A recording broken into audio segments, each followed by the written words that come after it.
Hello students. Next point is electrochemical series.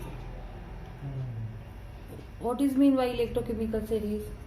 The electrodes with their half reactions are arranged according to their decreasing standard potentials are known as EMF series. म्हणजेच electrochemical series or electromotive series. या electrochemical सिरीजला दुसरं नाव आहे electromotive series. आता definition बघा काय लक्षात येते, तर electrodes with their half reaction. तर इथं जी हाफ रिॲक्शन आहे ती नेहमी रिडक्शन हाफ रिॲक्शन घ्यायची आहे. आणि ही जी रिडक्शन हाफ रिॲक्शन ज्या वेळेला आपण घेतो आणि ते कशानुसार अरेंज करायचे, तर to their decreasing standard potential. तर प्रत्येक इलेक्ट्रोडचं जे स्टँडर्ड पोटेन्शियल आहे ते कशावरून डिटरमाइन करायचंय, तर by using standard hydrogen electrode. आपल्याला माहिती आहे स्टँडर्ड हायड्रोजन इलेक्ट्रोडचा ईएमएफ जो आहे तो 0.0 व्होल्ट आहे. म्हणजेच या ठिकाणी त्याचा उपयोग करून आपण दुसऱ्या इलेक्ट्रोडचं काय करायचंय, ईएमएफ डिटरमाइन करायचं आहे. आणि इथं काय सांगितलेलं आहे, तर प्रत्येक इलेक्ट्रोडचा ईएमएफ आपण डिटरमाइन केल्यानंतर कशानुसार अरेंज करायचे, तर decreasing of their standard potential. त्याच्या standard potential decreasing order of their standard potential नुसार जर का आपण ते लिहिले तर त्याला म्हणायचंय ईएमएफ सिरीज. तर ही ईएमएफ सिरीजचे की पॉइंट्स आहेत, की पॉइंट्स ऑफ इलेक्ट्रोकेमिकल सिरीज. तर हे की पॉइंट्स काय आहेत, तर इथं मग सांगितल्याप्रमाणे प्रत्येक हाफ रिॲक्शन जी आहे, half reactions are written as a reduction reaction. म्हणजे रिडक्शन रिॲक्शन म्हणजे या ठिकाणी जर का आपण Zn2 plus 2E minus give Zn ही जी आहे ही रिडक्शन रिॲक्शन झाली. तर प्रत्येक रिडक्शन म्हणजे या ठिकाणी गेन ऑफ इलेक्ट्रॉन. प्रत्येक रिॲक्शन जे आहे ती ईएमएफ सिरीज मधल्या त्या रिडक्शन हाफ रिॲक्शन असणार आहे. आणि रिडक्शन हाफ रिॲक्शन मध्ये डाव्या बाजूला म्हणजेच या ठिकाणी Zn2 प्लस आहे, तर हा Zn2 प्लस जो आहे तो कशामध्ये गेलाय, रिडक्शन मध्ये गेलाय. त्यानं गेन केलेत इलेक्ट्रॉन, स्वतः रिडक्शन मध्ये गेलाय आणि दुसऱ्याचं ऑक्सिडेशन घडवून आणतो. याचा अर्थ हा कोण आहे, तर ऑक्सिडायझिंग एजंट आहे. मग नेहमी हाफ रिॲक्शन मध्ये डाव्या बाजूला जो असतो तो नेहमी कोण असतो, ऑक्सिडायझिंग एजंट असतो. आणि जो उजव्या बाजूला आहे तो कोण असतो, तर रिड्युसिंग एजंट असतो.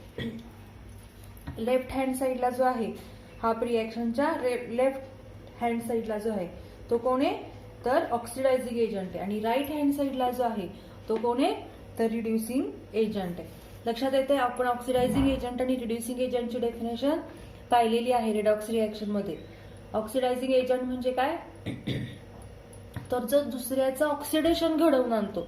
The species which undergoes reduction itself and oxidise other species. दुसऱ्याचं ऑक्सिडेशन घडवून आणतो त्याला काय म्हणायचंय, ऑक्सिडायझिंग एजंट.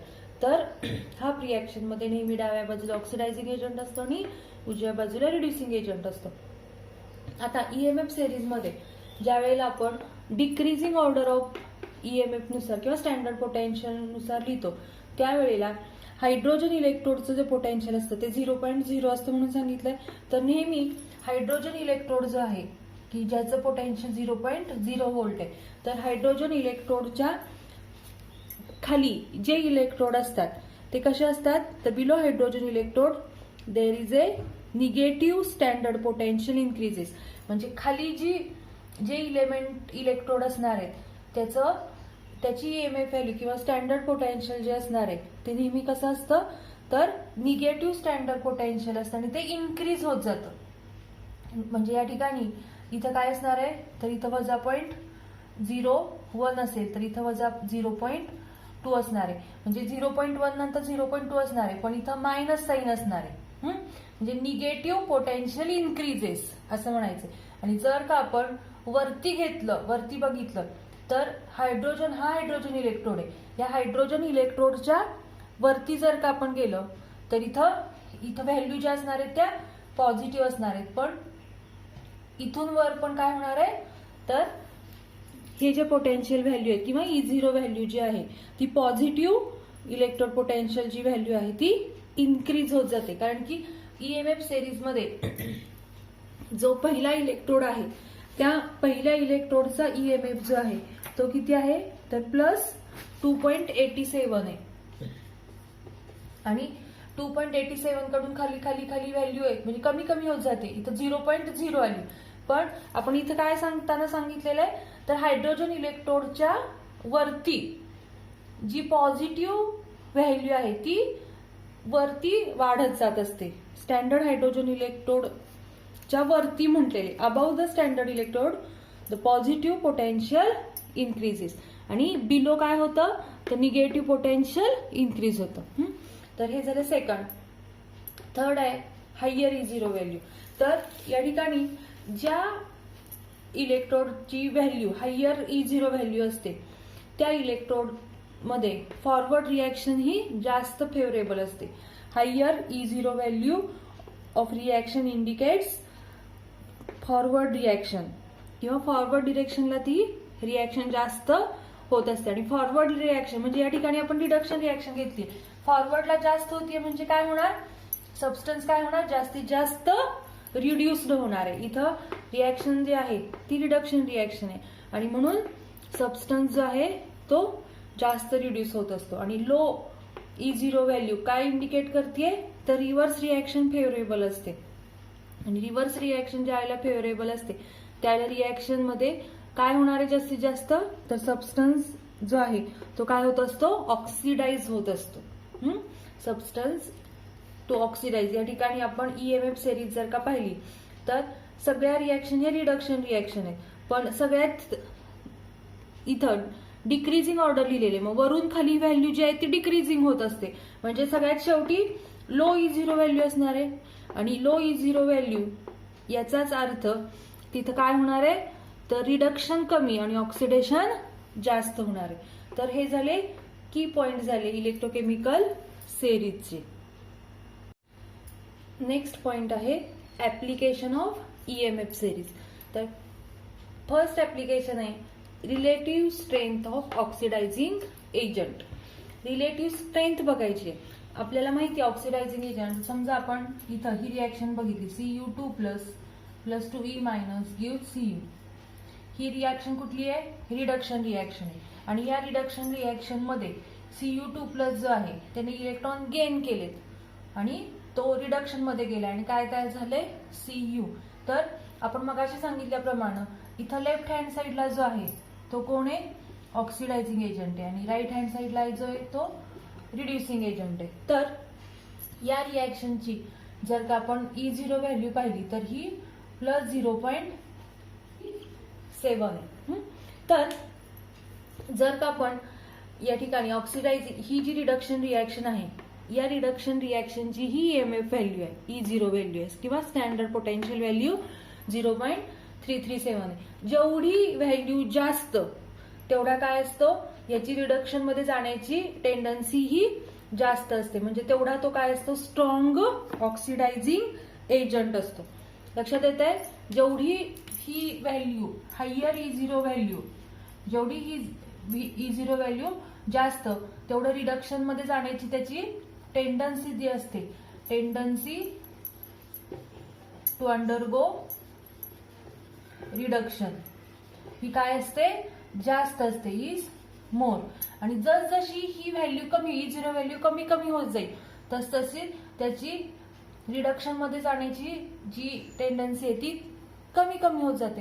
म्हणजेच थोडक्यात जर का लेफ्ट हँड साइड जर का आपण बघितली तर लेफ्ट हँड साइडचा टॉपचा जो आहे तो कोण आहे स्ट्रॉंग ऑक्सिडायझिंग एजंट आहे टॉपचा जो आहे तो. आणि जसजसं आपण रिॲक्शन मध्ये खाली येऊ तसं त्याची जी स्ट्रेंथ आहे ऑक्सिडायझिंग एजंट जो आहे त्याची स्ट्रेंथ जी आहे ती काय होत जाते डिक्रीज होत जाते. थोडक्यात मग इथं काय सांगता येईल relative strength of oxidising agent मध्ये तर या ठिकाणी जसं आपण खाली येऊ म्हणजे वरून खाली येऊ तसं काय होणार आहे as we move down the series E0 value जी आहे म्हणजेच या ठिकाणी स्ट्रेंथ जी आहे E0 व्हॅल्यू म्हणजेच स्ट्रेंथ ऑफ ऑक्सिडायझिंग एजंट काय होते, डिक्रीजेस होते फ्रॉम टॉप टू बॉटम. कारण की ही व्हॅल्यू काय इंडिकेट करतेय, तर जेवढं रिडक्शन मध्ये किंवा इलेक्ट्रॉन गेन करण्याची जी ताकद आहे, टेंडन्सी आहे, ती त्याची जास्त आहे. पण जसजशी ही व्हॅल्यू कमी कमी होत जाईल तसतशी याची टेंडन्सी कमी होणार, म्हणजे स्ट्रेंथ जी आहे ती कमी होणार. लक्षात आलं. नेक्स्ट ऍप्लिकेशन आहे relative strength of reducing agent. तर या ठिकाणी ही रिएक्शन आहे Zn2 plus 2E minus gives Zn. ही रिएक्शन काय आहे, तर ही रिडक्शन रिएक्शन आहे आणि याची E0 व्हॅल्यू जी आहे ती -0.76 व्होल्ट आहे, म्हणजे निगेटिव्ह व्हॅल्यू आहे. तर जर का आपण मग अशी सांगितल्याप्रमाणे हा जो असतो तो ऑक्सिडायझिंग एजंट असतो लेफ्टचा आणि राईट हँड साइडचा जो असतो तो रिड्युसिंग एजंट असतो. हाफ रिएक्शन मध्ये राईट साइडचा जो आहे तो रिड्युसिंग एजंट असतो. मग जर का आपण मग अशी सांगितल्याप्रमाणे जेवढी जास्त E0 व्हॅल्यू तेवढा तो स्ट्रॉंग ऑक्सिडायझिंग एजंट असतो. त्या पद्धतीनं जर का आपण वरून खाली आलो तर या ठिकाणी E0 व्हॅल्यू जी आहे ती E0 व्हॅल्यू काय होत जाते, तर निगेटिव्ह होत जाते. आणि निगेटिव्ह व्हॅल्यू काय सांगत असते, तर रिडक्शन मध्ये जाण्याची जी टेंडन्सी आहे ती त्याची कमी कमी होत जाते. The species which undergoes reduction is decreases. आणि याचाच अर्थ फॉरवर्ड रिएक्शन जी आहे ती कमी कमी होत जाते आणि मग रिव्हर्स रिएक्शन जी आहे या ठिकाणी रिव्हर्स रिएक्शन जी असते ती जास्त होत असते. मग ही रिएक्शन ही रिडक्शन आहे आणि रिव्हर्स रिएक्शन म्हणजे कुठली असणार आहे, ही रिएक्शन ही ऑक्सिडेशन असणार आहे. म्हणजे जेवढी E0 व्हॅल्यू जशी कमी होईल किंवा जास्तीत जास्त निगेटिव्ह असेल तसं ती स्पेसिस कशामध्ये जाणार आहे, ऑक्सिडेशन मध्ये जाणार आहे. आणि ऑक्सिडेशन मध्ये जाणार आहे म्हणजेच या ठिकाणी ती स्पेसिस काय असणार आहे, तर स्ट्रॉंग रिड्युसिंग एजंट असणार आहे. कारण की आपण रिड्युसिंग एजंट कुणाला म्हटलेलं आहे, तर जो स्पेसिस दुसऱ्याचं रिडक्शन घडवून आणतो आणि स्वतः ऑक्सिडेशन मध्ये जातो. तर इथला जो स्पेसिस असणार आहे त्याची व्हॅल्यू निगेटिव्ह आहे, म्हणजेच त्याचे रिव्हर्स रिएक्शन जी आहे ती फास्ट होते, म्हणजेच ऑक्सिडेशन रिएक्शन फास्ट होणार आहे. म्हणजे तो ऑक्सिडेशन मध्ये जास्तीत जास्त जाणार, म्हणजे स्वतः ऑक्सिडेशन मध्ये जाणार. याचाच अर्थ तो कोण आहे, strong reducing agent. Reducing agent दुसऱ्याचं रिडक्शन आणि स्वतःचं ऑक्सिडेशन, म्हणजे इथे स्वतःचं ऑक्सिडेशन जास्त होते. थोडक्यात जो या ठिकाणी बॉटमला राईट हँड साइडच्या बॉटमला जी स्पेसिस असते ती कशी असते, तर स्ट्रॉंग रिड्युसिंग एजंट असते. आणि म्हणून या ठिकाणी रिड्युसिंग एजंटची जी स्ट्रेंथ आहे ती कशी सांगता येईल आपल्याला, तर strength of reducing agent increases from top to bottom. कारण की सगळ्यात जास्त तळाला काय आहे किंवा बॉटमला जो आहे तो स्ट्रॉंग आहे आणि जो टॉपला आहे तो काय आहे, लेस स्ट्रॉंग आहे. म्हणजे त्या ठिकाणी इथं लेस आहे आणि इथं स्ट्रॉंग आहे म्हटल्यानंतर वरून खाली काय होणार आहे, या ठिकाणी रिड्युसिंग एजंटची जी स्ट्रेंथ आहे ती इन्क्रीज होत जाणार. लक्षात येत आहे काय सांगितलं, relative strength of reducing agent increases from top to bottom as E0 value decreases. जसजशी E0 व्हॅल्यू डिक्रीज होत जाते तसं या ठिकाणी रिड्युसिंग एजंटची जी स्ट्रेंथ आहे ती सुद्धा इन्क्रीज होत जाते. मग अशी आपण काय सांगितलं, ऑक्सिडायझिंग एजंटची स्ट्रेंथ सांगितली. वरून जसं खाली येऊ from top to bottom strength of oxidising agent decreases म्हटलं आणि इथं काय म्हटलं, from top to bottom strength of reducing agent increases म्हटलं. दोन्ही मधला फरक लक्षात आला. तिसरं ऍप्लिकेशन आहे स्पॉन्टॅनिटी ऑफ रेडॉक्स रिएक्शन. जर का एखाद्या सेलची E0 व्हॅल्यू ही पॉझिटिव्ह असेल तर तो सेल जो असतो तो स्पॉन्टेनियस असतो, म्हणजे तो सेल गॅल्व्हॅनिक सेल म्हणून ऍक्ट होऊ शकतो.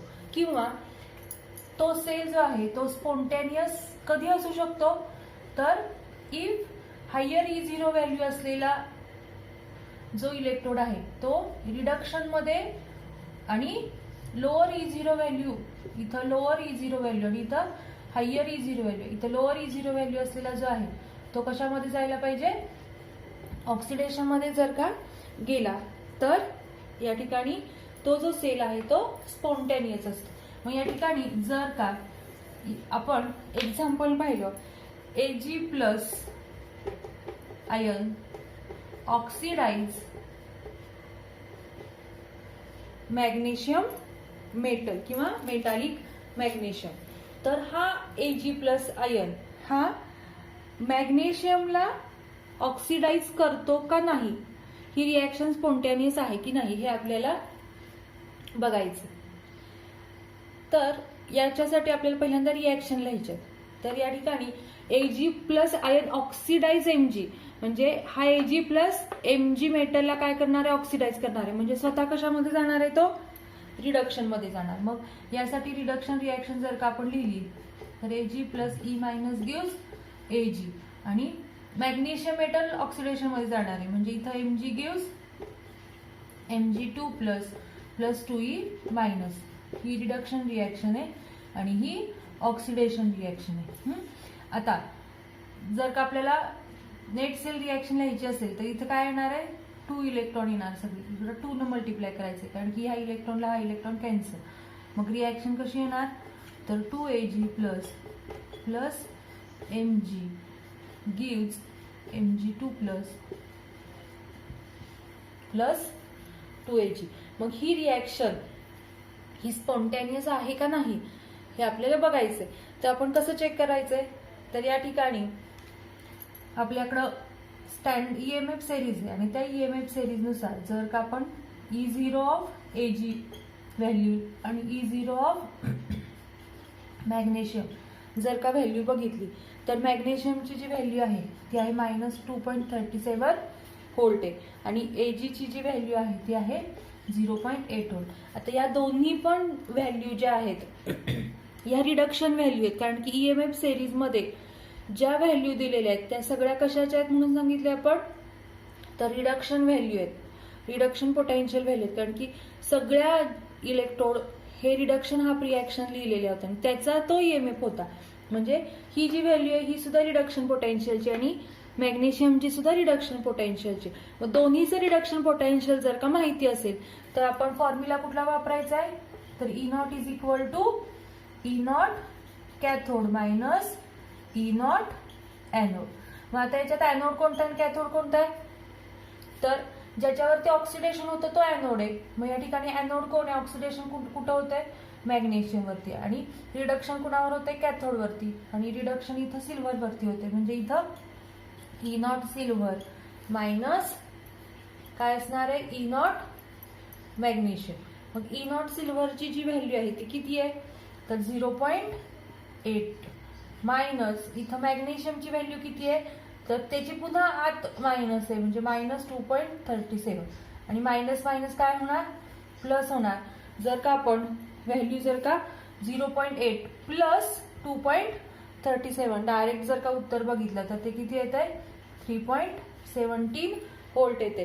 आणि ही जी व्हॅल्यू आहे ही व्हॅल्यू कशी आहे, पॉझिटिव्ह व्हॅल्यू. याच्या मागं पॉझिटिव्ह साईन आलं की नाही, वजा वजा अधिक पण बेरीज केली. मग जर का E0 व्हॅल्यू पॉझिटिव्ह आली तर तो जो सेल आहे तो स्पॉन्टेनियस असतो. म्हणजेच या ठिकाणी ही व्हॅल्यू पॉझिटिव्ह आली याचा अर्थ Ag प्लस जो आहे तो मॅग्नेशियमला काय करू शकतो, ऑक्सिडाइज करू शकतो. तर या पद्धतीनं आपण कोणत्याही रेडॉक्स रिॲक्शनची स्पॉन्टॅनिटी काढू शकतो. कशी कॅल्क्युलेट करायची कळलं, तर आपण E0 व्हॅल्यू कॅल्क्युलेट करायची आणि E0 पॉझिटिव्ह आला तर ती रिॲक्शन ही स्पॉन्टॅनियस आहे हे असं आपण सांगू शकतो.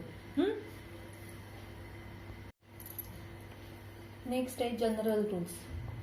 जनरल रूल काय आहे बघा, an oxidizing agent can oxidise any reducing agent that appear below it in EMF series.